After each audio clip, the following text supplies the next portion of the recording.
menyebutkan katanya kaidah umum nasab keturunan itu dari pihak laki-laki atau ayah, bukan dari wanita atau ibu. 3 putra Nabi Shallallahu Alaihi Wasallam, Qasim, Abdullah, dan Ibrahim, diwafatkan Allah ketika balita. Jadi sudah tidak ada lagi keturunan Nabi Shallallahu Alaihi Wasallam. Yang ada sekarang adalah keturunan Hasan dan Husain cucu Nabi, yang nasabnya ke Ali bin Abi Thalib, bukan kepada Rasulullah. Ini statement yang diungkap oleh salah seorang ustadz. Gimana menurut antum? Ustadz _UK_ Sumeru. Jadi berarti ya itu diragukan keustatannya. Berarti belum ustadz.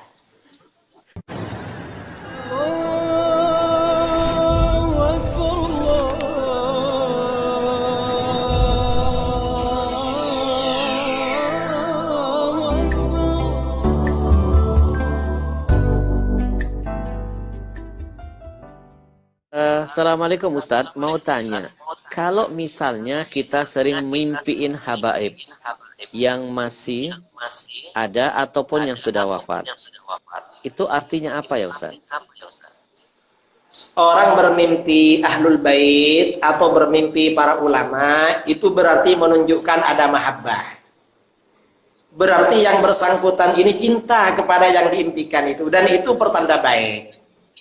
Karena cinta kepada ahlul bait, ya, cinta kepada ahlul bait itu memang hukumnya wajib, diperintahkan oleh baginda Rasulullah SAW.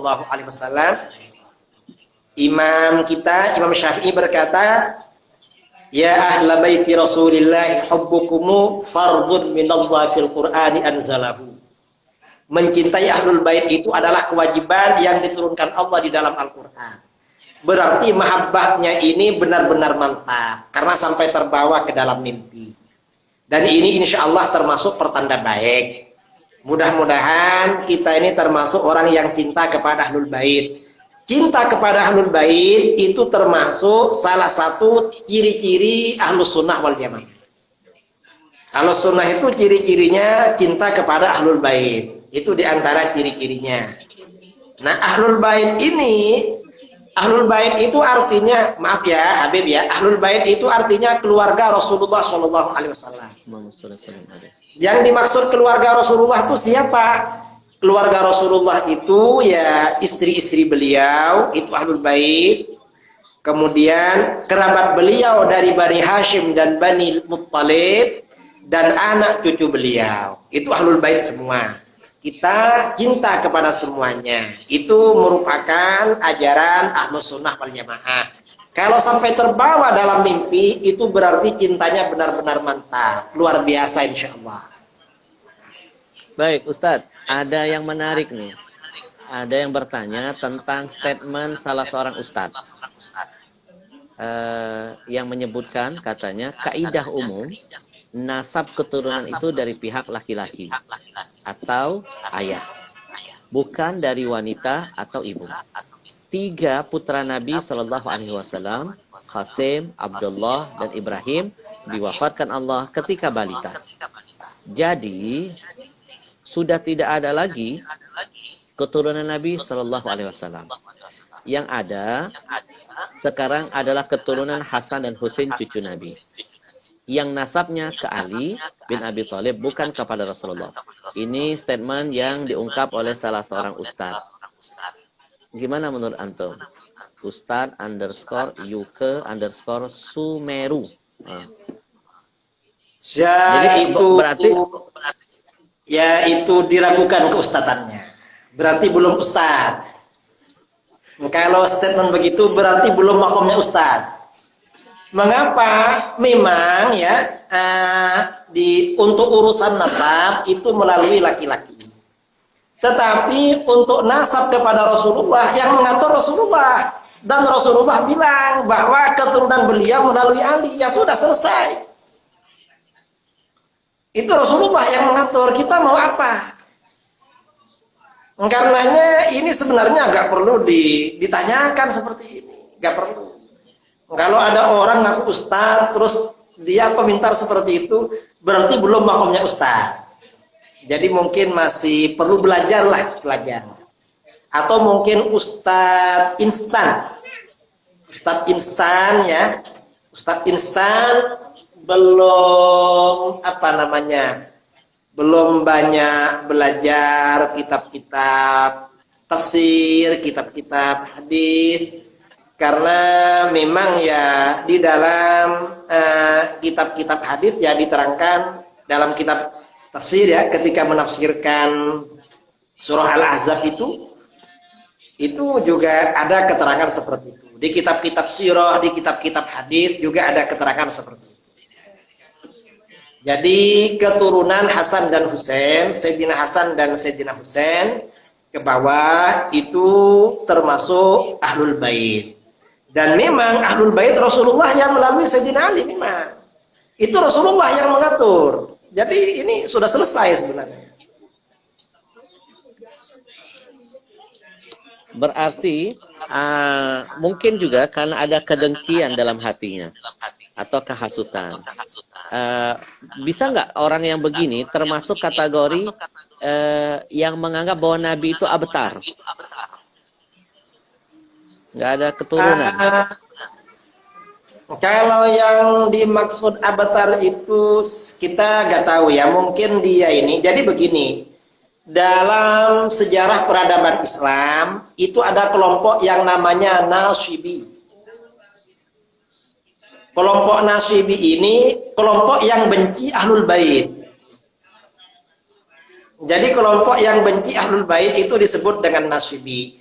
Mungkin orang ini terpengaruh golongan Nasyibi. Ada kelompok yang berpaham Nasyibi, buat tulisan atau statement lalu dia terpengaruh dan belum belajar. Dan saya kira dia kalau seperti ini dia gak tahu. Saya rasa dia belum tahu penafsiran inna syani'aka huwal abtar. Saya kira belum tahu.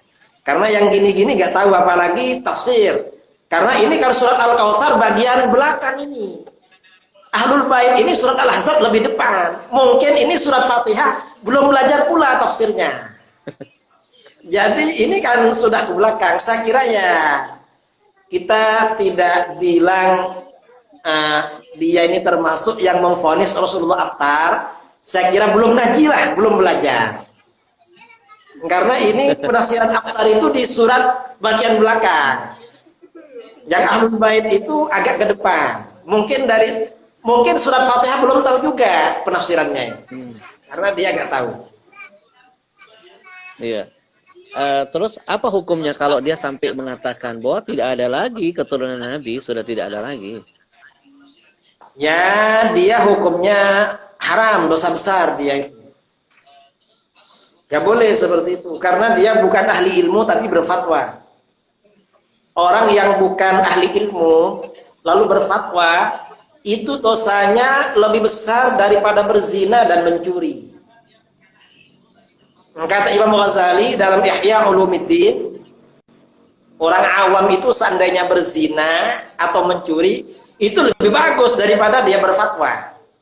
Ya termasuk ustadz yang statement tadi itu. Jadi dia belum belajar. Kalau seandainya Nabi laukana Rasul bainana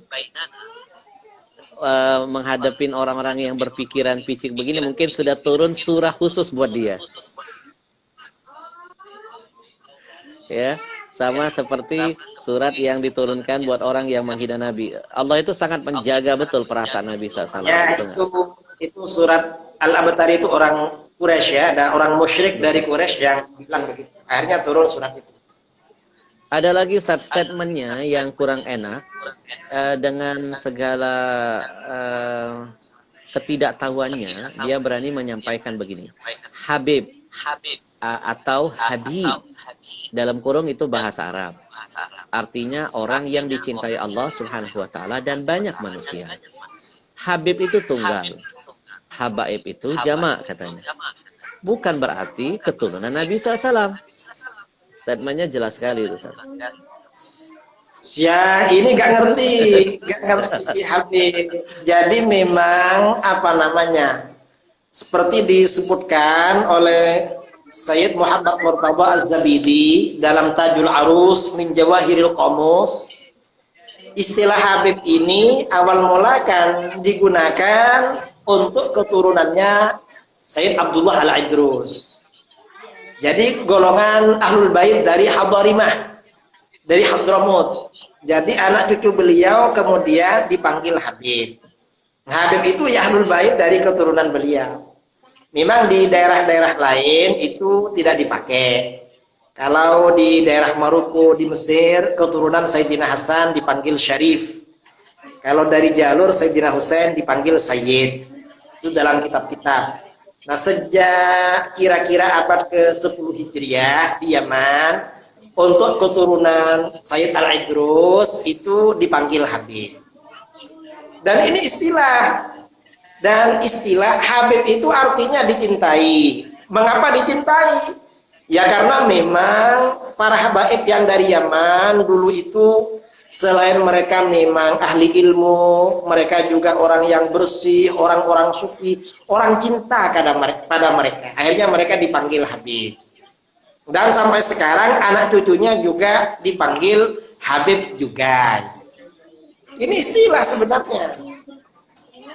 Coba dibaca di kitab Tajul Arus, itu yang siapa yang pertama kali dipanggil Habib. Ada dijelaskan itu. Kira-kira sejak abad ke-10 Hijriah itu. Dan mungkin Habibana lebih tahu masalah ini. Baik. Jadi dia gak ngerti istilah saja Habibana. Iya. Gak ngerti. Betul, betul. Jadi istilah itu jangan dikarang, tapi dipelajari itu bagaimana ceritanya gitu. Iya, artinya harus komprehensif, tidak hanya berani menyampaikan istilah satu arah, tapi tidak menjelaskan seperti tadi, kan berbeda. Malaysia Sayyid, Malaysia itu terkenal as-Sayyid. Kalau Ya, ada Khan, ada di negara mana itu dipanggil Khan ya? Di India ya, India Pakistan. India, Ya. Pakistan. Jadi kalau di masa-masa klasik itu, kalau keturunan Sayyidina Hasan dipanggil Syarif atau Ashraf. Kalau Sayyidina Husain dipanggil Sayyid. Kemudian sejak kira-kira abad ke-10 ada istilah Habib di kalangan Alawiyin, Hadarimah, Hadramaut. Itu perkembangan istilah itu, dan itu biasa dalam peradaban manusia, seperti itu biasa. Jadi gak perlu ditimbulkan persoalan. Kita ini ya perlu tahu lah sejarahnya bagaimana. Lalu dibuat statement ya untuk apa namanya, untuk menyampaikan ketidaksukaan. Nah itu justru itu tidak bagus itu. Betul. Dari statement bisa disimpulkan ada narasi kedengkian, kehasutan dan kebencian. Betul. Ya, dan ini mungkin pelajaran buat kita untuk selalu menjaga hati. Kalau kita nggak bisa mencintai, jangan kita membenci. Ya. Baik, Ustaz, ada lagi satu. Assalamualaikum warahmatullahi wabarakatuh. Ikhwan dan akhwat semuanya, mari kita saling bantu bangun channel ini dengan cara klik tombol subscribe dan share video ini bila